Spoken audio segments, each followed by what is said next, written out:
Corinthiens, toutes les richesses vous ont été données. La parole, la connaissance, tous les dons. Bon, ok. Formidable. Ah, mais vous devez être content. Hein? Oui,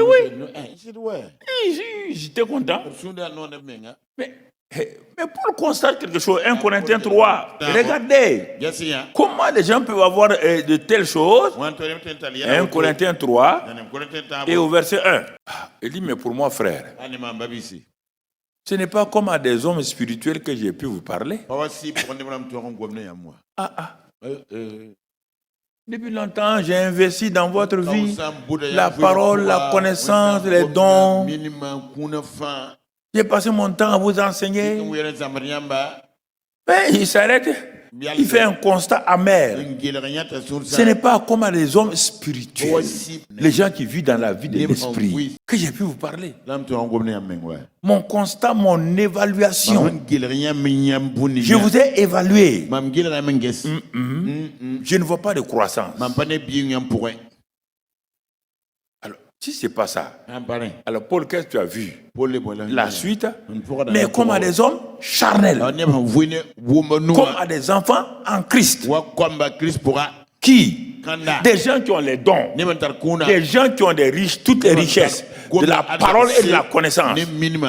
On les appelle hommes charnels et enfants en Christ. Et vous dites que votre église est une église tant, alors que vous vivez comme les Corinthiens, des divisions, des mesquineries, des critiques et des diffamations. Et vous vous vantez que parce que vous, chez vous, là, les sourds entendent, les politiques marchent. Ça ne veut rien dire. Absolument rien. Vous êtes qualifié d'homme charnel, d'enfant en Christ. Je vais te montrer. Si tu ne crois pas, on va aller. On va aller point par point. Tu ne peux pas échapper. Hein? Tu n'échapperas pas. Il faut que tu changes. Il faut que tu changes. Ça n'est assez maintenant. Flatter les gens chaque année, on va arrêter ça. 1 Corinthiens 5, verset 1. Et regarde. Des gens qui ont toutes les richesses. Tout. La parole, la connaissance. Regarde. On entend dire généralement qu'il y a parmi vous de l'impudicité. Église remplie d'impudicité, pasteurs impudiques, les diacres impudiques, la jeunesse impudique. Et on dit qu'ils opèrent dans les dons, qu'ils font des grands miracles. Et vous n'avez pas honte. On est pasteur, on est apôtre, on est prophète. Qui t'a dit ça? L'impudicité. On entend dire généralement qu'il y a parmi, de façon générale, qu'il y a de l'impudicité. Et quoi? Et une impudicité. Elle est tellement grave qu'elle ne se rencontre pas même chez les païens. Jeunes gens, réveillez-vous. Regardez comment Paul est déçu de ses enfants. Que même l'impudicité là, même les païens là, ne commettent pas telle impudicité. Pasteur, veillez sur vos églises. Pas dire que on a fait veiller, il y a eu 15 qui ont reçu ceci, 10 qui ont été élevés, 80 qui ont fait ceci ou cela. Veillez sur ça là. Galates 5, 19. L'impudicité n'hérite pas le royaume des cieux. Il dit, mais il continue. Le troisième élément, c'est tout. Le troisième point, l'impudicité générale, spéciale, plus que chez les païens, il met tout le monde à terre. Parce que personne ne peut condamner quelqu'un. Tout le monde vit dans l'impudicité. Qui va parler à qui? C'est pourquoi, comme tout le monde vit dans l'impudicité, personne ne peut parler à quelqu'un. C'est pourquoi un gars est parti et qu'est-ce qu'il a fait? C'est au point que l'un de vous a la femme de son père. Si l'église ne vient pas dans l'impudicité, comment quelqu'un va aller prendre la femme de son père? Personne ne parle. Le pasteur est dans l'impudicité. Le pasteur est dans l'impudicité. Les diacres sont dans l'impudicité. Les anciens sont dans l'impudicité. Quand le gars est parti prendre son père, qui va parler? Qui peut parler? Il va te montrer ta vie. Il va dire, mais toi, tu fais pire que moi. C'est pourquoi les pasteurs se taisent. Ils ont peur de dénoncer le péché. Les gens vont dire, toi tu parles comme ça. Tu n'as pas une maîtresse ici. Tu n'as pas un troisième bureau là. Les pasteurs sont muets. Que Dieu nous aide. C'est la seule chose, que Dieu nous aide. Tu comprends? 1 Corinthiens 6, verset 1. Nous sommes dans l'église bébé, enfant. On croit que c'est l'impudicité seulement. On conseille autre chose. Ceux qui ne commettent pas impudicité, et ils font autre péché. Quel est leur péché? Quelqu'un de vous, lorsqu'il a un différend avec un autre, ose-t-il plaider devant les injustes et non devant les saints? Quand donc vous avez des différends pour les choses de cette vie, ce sont des gens dont l'Église ne fait aucun cas que vous prenez pour juge. Il continue. Allons-y. Je le dis à votre honte. Ouais. Paul ne mâche pas ses mots. Vous voulez qu'on mâche des mots? Paul est maintenant à un âge de père. Et il constate que les enfants qui devaient être des choses modèles sont comme ça. Mais son cœur de père est gâché.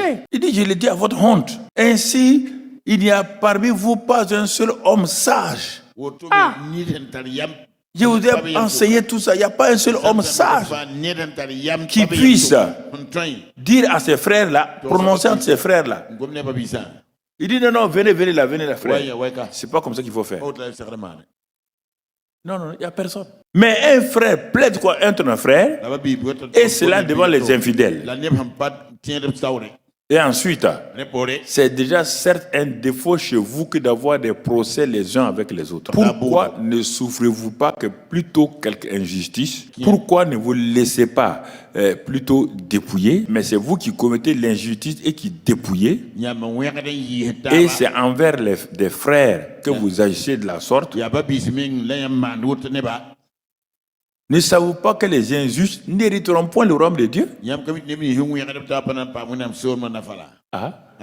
C'est pas les impudiques seulement. Non. Les injustes aussi. Ceux qui pratiquent des choses bizarres contre leurs frères. Il dit, ils ne vont pas hériter le royaume des cieux. Ne vous y trompez pas. Maintenant, il dit, il ne faut pas vous tromper. Nous aimons nous tromper. Paul dit, il ne faut pas te tromper. Regarde ta vie là. La vie là. Ta vie là. Regarde ça. Ne vous y trompez pas.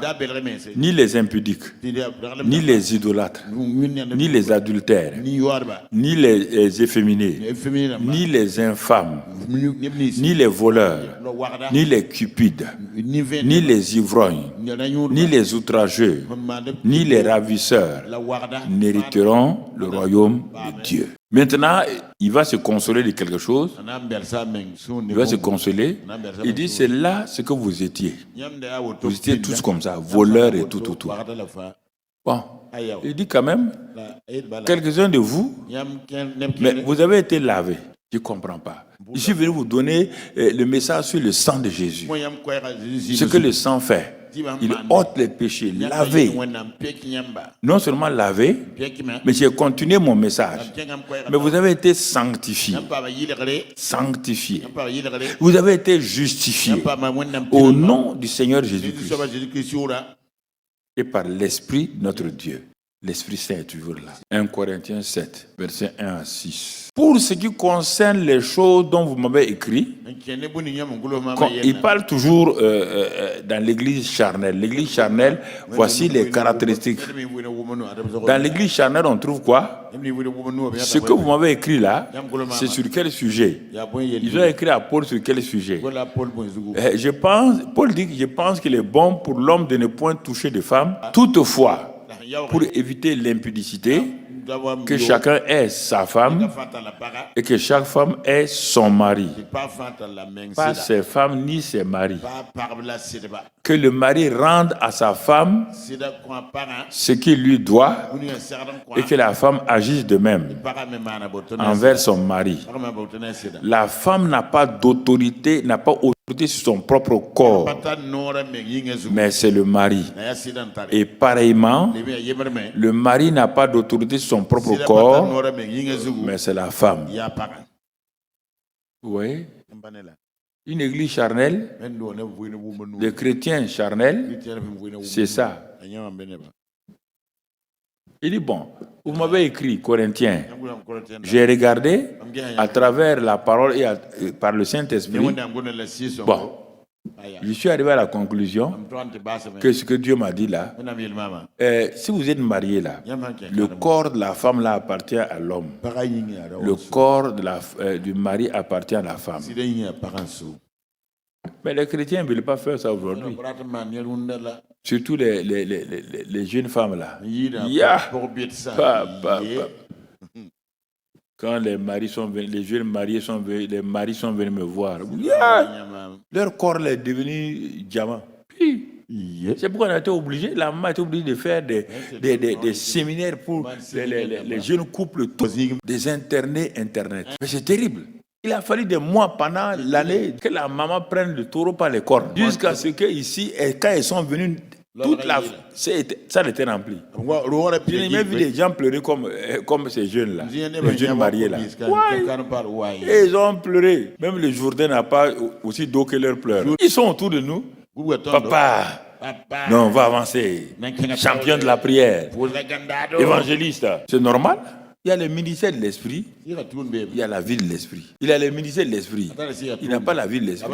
Il peut conduire une veillée de nuit de 22h à 6h.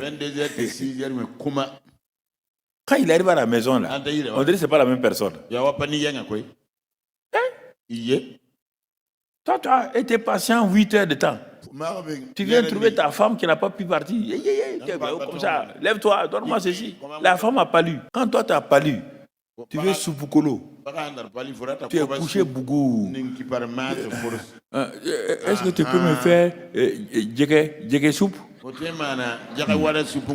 Les maris sont comme ça. Et puis il est courbé comme ça. Il tire la couverture là. La femme donne soupe, donne tout ça. Les femmes sont braves. Mais quand la femme est malade, tu fais quoi ici? Tu n'as pas la foi, non? Lève-toi là. Par la foi. Donne-moi à manger. Misérable. Et retournons 1 Corinthiens 3, verset 16. Ne savez-vous pas? Paul s'est dit, il y a quelqu'un qui ne va pas. Il y a quelqu'un qui ne va pas dans cette église-là. Comment il peut faire tant de dons? Et il peut faire tant de miracles. Et puis ils vivent comme ça. Paul dit, ne savez-vous pas que vous êtes le temple de Dieu? Donc vous avez cru que c'est le ministère qui est important. C'est l'onction qui est importante. Il dit non. Mais vous ne savez pas que vous êtes d'abord le temple de Dieu et que l'Esprit de Dieu habite en vous. Si vous étiez conscient que l'Esprit de Dieu habite en vous là, ce que vous faites là, vous n'allez pas faire. Parce que ce que vous faites là, vous le faites devant le Saint-Esprit. Il est en vous. Tout ce que vous faites là, le Saint-Esprit est en vous, il vous regarde. Il entend tout. Il dit ça ne va pas chez vous. Ah, vous croyez que le Saint-Esprit est où? On te dit que celui qui s'attache au Seigneur est avec lui un seul esprit. Vous croyez que le Saint-Esprit est en haut? Quand on dit il est à nous, certains croient qu'il est dans notre ventre. Non. La vie de l'esprit, c'est plus large que notre corps physique. C'est pourquoi les gens ne croient pas. Ils font ce qu'ils veulent. C'est pourquoi Paul dit ici, c'est votre manque de connaissance que vous êtes d'abord le temple de Dieu et que l'Esprit de Dieu habite en vous. L'Esprit de Dieu habite en vous. Mais il avertit. Mais si quelqu'un détruit le temple de Dieu, il ne peut pas détruire le Saint-Esprit. Mais on peut détruire le temple de Dieu. Alors Dieu le détruira. Car le temple de Dieu est saint et c'est ce que vous êtes. Voici la vie de l'Esprit. Être conscient que le Saint-Esprit est en moi et savoir garder son temple là, mon corps là. Allons à 1 Corinthiens 6, 19 pour compléter ça. Il est dit, ne savez-vous pas que votre corps est le temple du Saint-Esprit qui est en vous, que vous avez reçu de Dieu et que vous ne vous appartenez point à vous-même, car vous avez été racheté à un grand prix. Glorifiez donc Dieu dans votre corps et dans votre esprit qui appartiennent à Dieu. Il dit ton corps et ton esprit appartiennent à Dieu. Or nous, on fait ce qu'on veut, on va où on veut, on amène le Saint-Esprit là où il ne doit pas aller. On dit des choses devant lui qu'on ne doit pas dire. On fait des choses qu'on fait. Il est là. Comme il est silencieux là, on croit qu'il n'est pas là. La vie de l'esprit, c'est ça. Ce n'est pas le ministère. Quelle est ta relation avec le Saint-Esprit? Quel est le respect, l'honneur que tu dois à l'Esprit Saint? C'est ça qu'on te dit. C'est ça la vie de l'esprit. Ta relation avec lui, comment tu vis avec lui. Toi, tu t'arrêtes, tu mens devant lui. Au moment où le Saint-Esprit était puissant, il manifestait sa puissance là, dans l'église locale de Jérusalem, Ananias et Saphira, ils ont vendu leur propre terrain. Ce n'est pas le terrain de quelqu'un. Ils n'ont pas volé. Ils n'ont pas commis adultère. Ils ont vendu seulement leur terrain parce que Barnabas avait vendu son terrain et il a amené l'argent. Et aussi, ils ont vu cela, ils sont allés vendre leur terrain. Il n'y a pas de péché. Ils ont vendu leur terrain. Et le terrain a été bien payé. Ils viennent à la maison, ils s'asseyent dans leur salon. Bon, on va aller donner l'argent là. Je ne sais pas si c'est la femme ou c'est l'homme là. Il y a un d'entre eux sûrement qui a dû parler. Mais ça, c'est trop pour Pierre. C'est trop pour pasteur Pierre. Mais il ne donne pas à Pierre. Bon, qu'est-ce qu'on va faire? Tu sais, on a quelques besoins là. On a quelques besoins. On va couper en deux. On va amener ça à l'église. Et l'autre là, on va aller faire. On a beaucoup de besoins. Mon mari, les enfants là, on n'a pas payé l'école encore. Il a dit, tu as raison. Tu es une femme sage. Vous avez décidé de vendre votre terrain là, pourquoi? Pour donner à Dieu. Pourquoi vous partez vous asseoir? Je vous préviens. Beaucoup de gens ont ces problèmes-là. Soit c'est les femmes qui ne veulent pas qu'on donne l'argent à Dieu, ou c'est le mari qui dit non, tu gaspilles l'argent, tu donnes. Voici le vrai problème. Beaucoup de gens, leurs affaires ne vont pas parce qu'ils ne marchent pas comme cela avec Dieu. Tu comprends? La femme dit, moi j'ai des courses. Bon, le mari dit, je vais aller donner ça à Pierre. Ah, il sera content. Hein? On se revoit à midi. Hein? On se revoit à midi. Il prend l'argent, il s'en va devant Pierre. Ils ne connaissent pas la vie. Ils ne savent pas que le Saint-Esprit est là. Quand il trompait là, quand il parlait là, le Saint-Esprit était dans la femme, dans l'homme. Ils étaient en plein réveil. Plein réveil. Où le Saint-Esprit agissait. Nous sommes dans Acte 5 et Acte 6. Il y a eu un réveil, le Saint-Esprit est descendu une seconde fois. Il y a eu des miracles partout. Et il y avait des besoins. C'est ça qui a amené Barnabas à vendre son terrain, à donner. Et c'est ça qui a amené aussi les autres à aider les frères qui étaient démunis. En plein réveil, où le Saint-Esprit travaille. Toi, tu n'es pas conscient, Ananias, que le Saint-Esprit est en toi, qu'il est dans ta femme. Toi, tu t'assois, vous vous asseyez, comme si le Saint-Esprit n'est pas là. Vous vous trompez vous-même et vous décidez d'aller tromper Dieu. Ça, il n'accepte pas. Là, il n'accepte pas. Si c'est ta vie comme ça, il faut arrêter. Il n'accepte pas ça. Ananias est parti. Quand elle dit pasteur Pierre.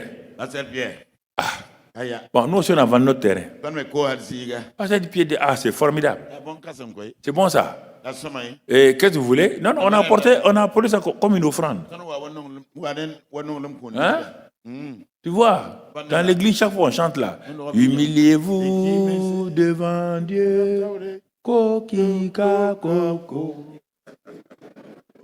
On est là. Et puis il dépose au pied de Pierre.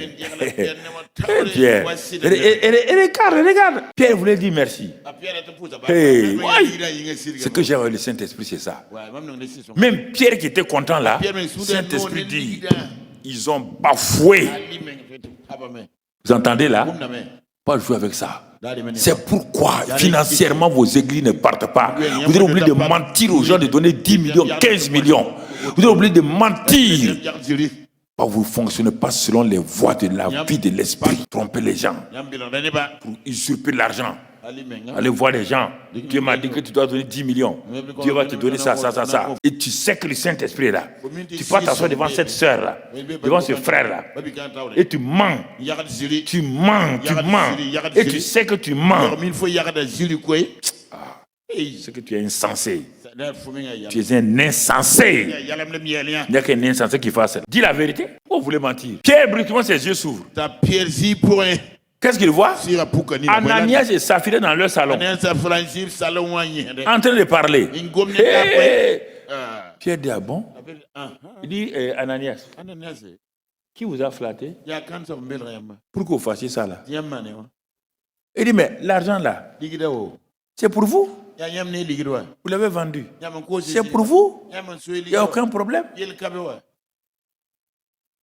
Mais vous avez dit que vous allez donner à Dieu. Vous vous asseyez, vous divisez. Il dit, mais Ananias, tu n'as pas menti à un homme. Hein? Tu as menti au Saint-Esprit. Tu as menti au Saint-Esprit. Il est tombé raide mort. Sa femme est venue raide mort. Le matin, un couple s'est levé. Avant le soir, les enfants n'ont plus de papa ni de maman. Vous entendez, hein? Le matin, ils se sont levés. Ils ont mangé à leurs enfants. Tout. Le soir, les enfants n'ont plus de papa ni de maman à cause qui n'ont pas honoré le Saint-Esprit. Vous jouez avec ça. Que le Saint-Esprit gâte l'Église. Le Saint-Esprit est Seigneur de l'Église. Jésus est le sauveur. Tous ces gens-là, sur les réseaux sociaux, on a vu ça, grand prophète de quoi? Il n'y a qu'un grand Dieu. Il n'y a qu'un grand Dieu. Quel grand prophète? Grand prophète de quoi? Et puis on te flatte avec ça. Parce que dans le ministère de l'Esprit, tu as quelques révélations. Ta vie de l'Esprit, ça ne va pas. Donc tu comprends? L'église de Corinthe. Paul parle. Il dit, concernant même la vie de l'Esprit, vous ne connaissez pas. 1 Corinthiens 12, on ne va pas le lire.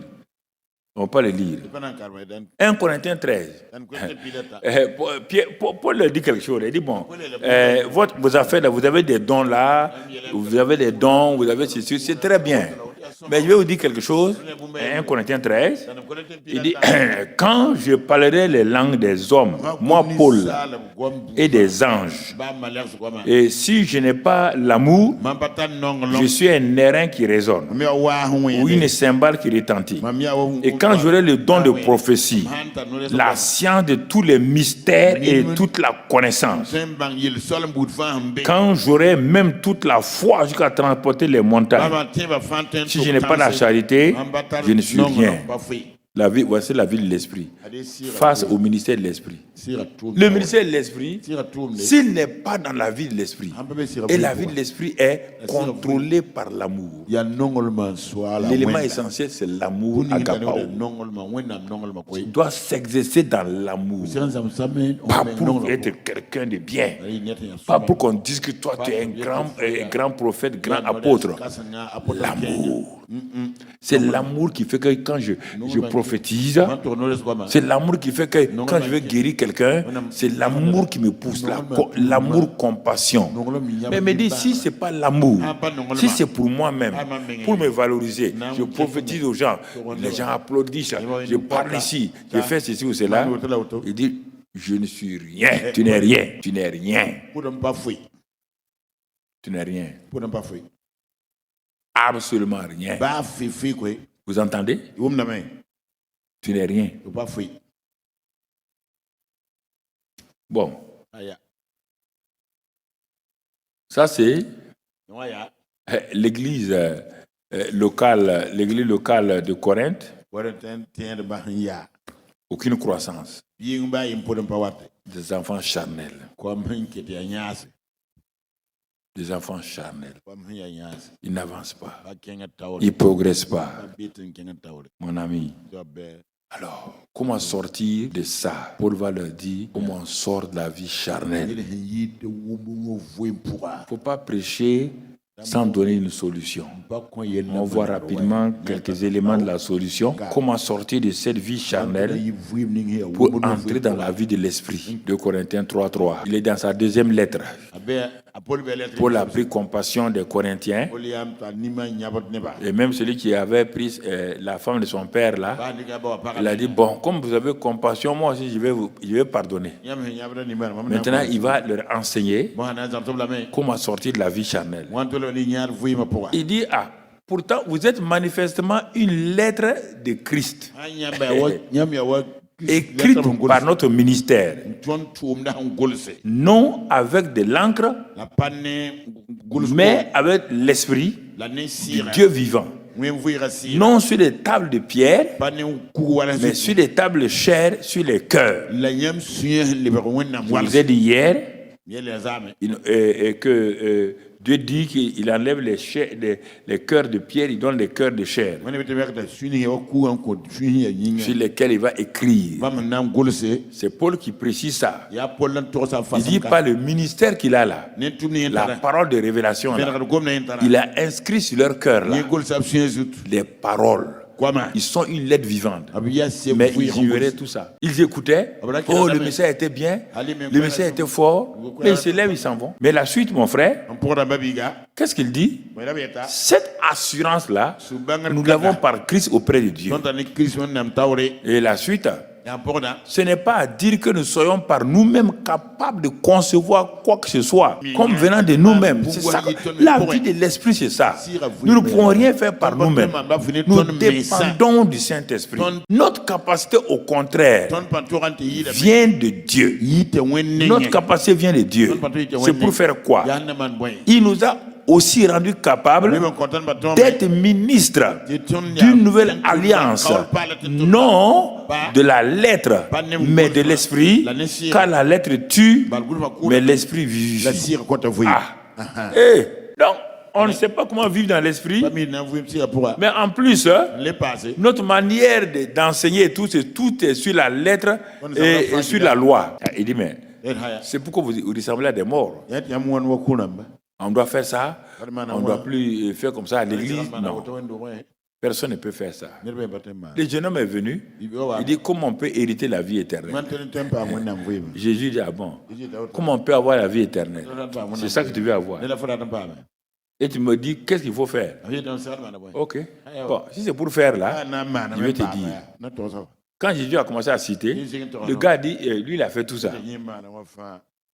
Jésus a laissé le commandement le plus important, qui n'est pas la loi, mais qui est l'amour. Il a laissé à la fin. Il dit, bon, si c'est ça, l'amour de l'argent qui est dans ton cœur, là, il n'a pas dit comme ça.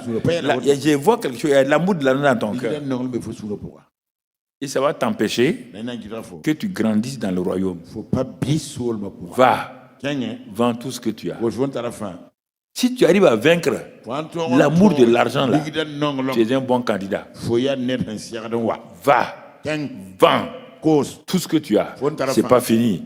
Quand tu as vendu, ne pas mettre à la banque. Appelle tous les pauvres du quartier. Donne-les aux pauvres. Viens maintenant, suis-moi. L'amour de l'argent, racine de tous les maux.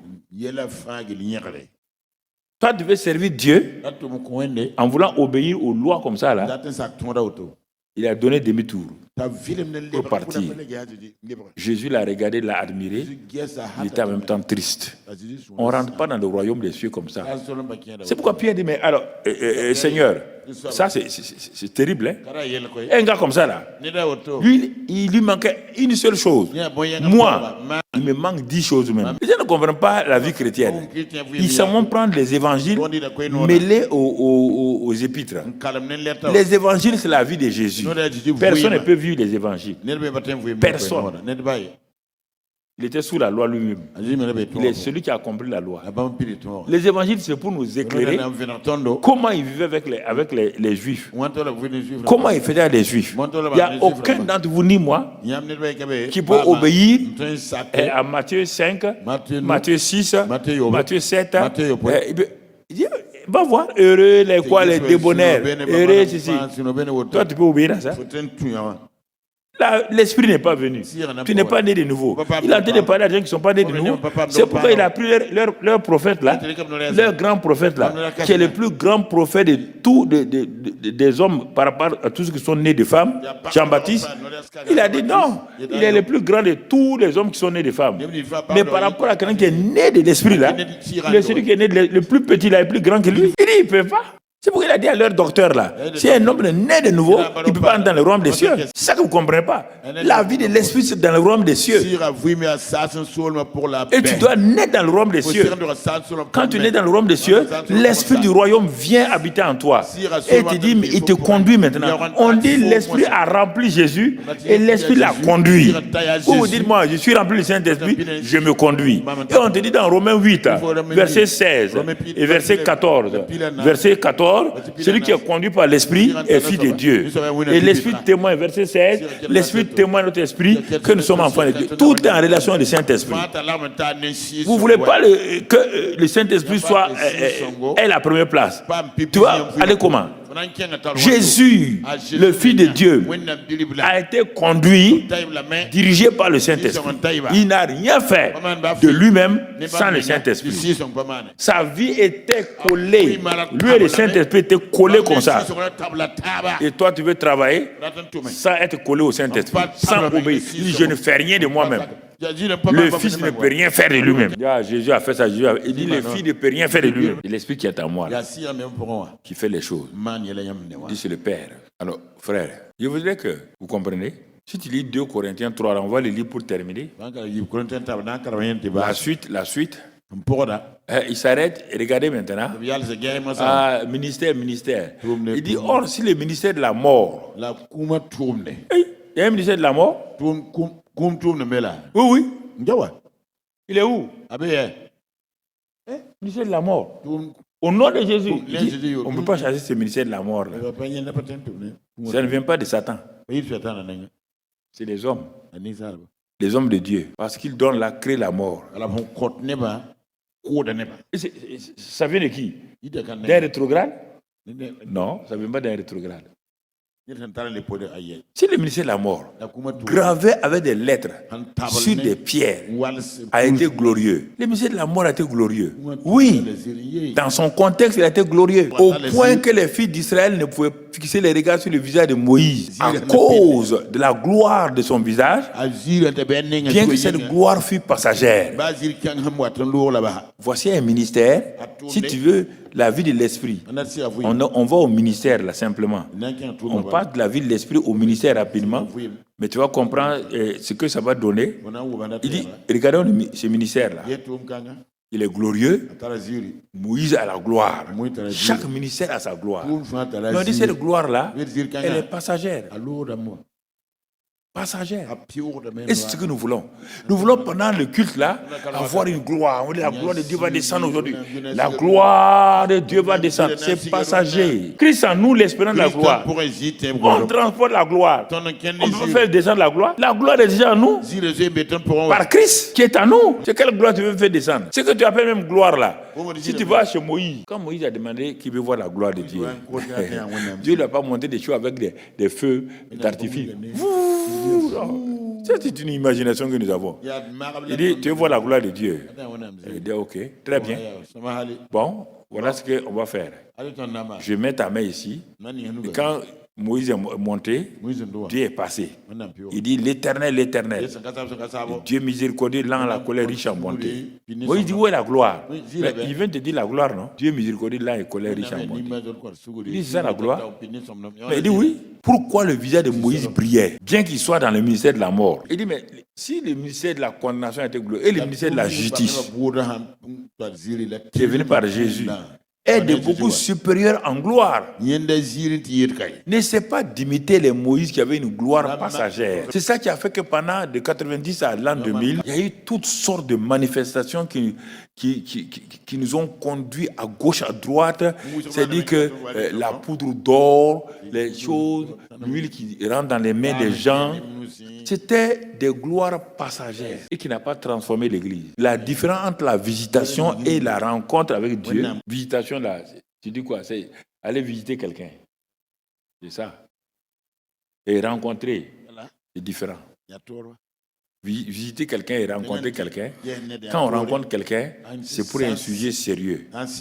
Quand on visite, on se lève, on dit, on laisse une bénédiction. Ça, c'est pour toi. C'est différent. Les rencontres transforment. Les visitations apportent une bénédiction matérielle ou chose. Et Dieu, parfois, nous visite et brusquement, il y a des choses qui se passent. Ça, c'est une visitation. Mais la rencontre, c'est plus que ça. Tu ne rencontres pas le peuple. Tu rencontres chacun d'entre nous. C'est un temps d'intimité. Ce n'est pas un temps pour les pasteurs. Dans le temps de rencontre, Dieu a des choses à te dire. Il a dit, je t'amène dans le désert. Je veux parler à ton cœur. Dieu veut te parler. Il y a des choses qui te bloquent. Qui bloquent ta vie. Dieu veut te montrer, ma fille. Ça, c'est pas bon pour toi. Regarde, tu n'avances pas depuis des années. C'est Dieu qui parle. Dans les rencontres, l'homme ne parle pas. L'homme ne parle pas avec les points de prière. Tu vois là, la gloire, ministère de la condamnation, ministère de la justice de Jésus. Continue, ministère de la justice. Et sous ce rapport, ce qui a été glorieux ne l'a point été. Ce que nous appelons que, à cause de cette gloire qui lui était supérieure, la gloire de Jésus est supérieure à celle de Moïse. Continue. En effet, si ce qui était passager a été glorieux, ce qui est permanent là, il est bien plus glorieux. Nous avons ce qui est permanent. Moïse avait ce qui est passager. Mais nous sommes à la recherche de ce que... nous voulons que nos visages brillent. Nous aimons des choses comme ça là. Tu as vu, non? Mon visage a brillé. Passé, on a vu aujourd'hui. Ton visage était mana. Il a mis poudre des enfants, là, il est venu. Il a demandé à sa femme un peu de poudre, là, et puis il a mis. C'est ça qui brillait avec la caméra. Il n'y a aucune gloire là-bas. Les gens aiment des choses fou comme ça là. Jésus n'a pas fait ça. Paul n'a pas fait ça. Personne n'a fait. Aujourd'hui, nous, on veut que les gens nous... Toi, tu dis que moi, je ne suis rien là. Tu étais à la réunion hier? Tu as appris ce qui s'est passé? Comment? Tu joues avec moi. On ne vous dit pas jouer là. Nous sommes actuellement champions de Dieu. Et qu'est-ce qui s'est passé hier? Comment? Tu n'as pas entendu? Aïe! Toi, tu n'étais pas là-bas. Non, je n'étais pas là-bas. Qu'est-ce qui s'est passé? Mon cher. Il y a une bille qui a commencé à rouler. Et partout, il y avait des billes. Et c'est pourquoi? Non? Quelqu'un qui a l'onction ne veut pas me tromper. Je connais l'onction qui est sur la vie des jeunes. Il ne peut pas me tromper. Mais une manipulation, ça jamais. Manipulation. On a invité des gens qui sont venus de Belgique ici, il y a plusieurs années. Ils sont venus, ils ont commencé à prêcher. Bon, ils disent qu'ils vont maintenant prier pour les gens. J'étais assis sur la terrasse. Okay. Pourtant, ils ont une grande renommée en Belgique. Ils avaient une grande. Je vois, ils alignent les gens, que les gens s'alignent. Les gens sont alignés. Mon frère, ils ont poussé. Après, ils ont mis les pieds derrière les pieds. Ils ont commencé à tomber. Je me suis levé avec un frère là. J'étais un peu fâché. Il dit, mais si tu pousses, il ne tombe pas. Pourquoi tu mets ton pied derrière son pied? Si elle va tomber maintenant, et tu vois la nuque là, c'est moi qui suis responsable ici. Il dit, bon, on va arrêter la réunion.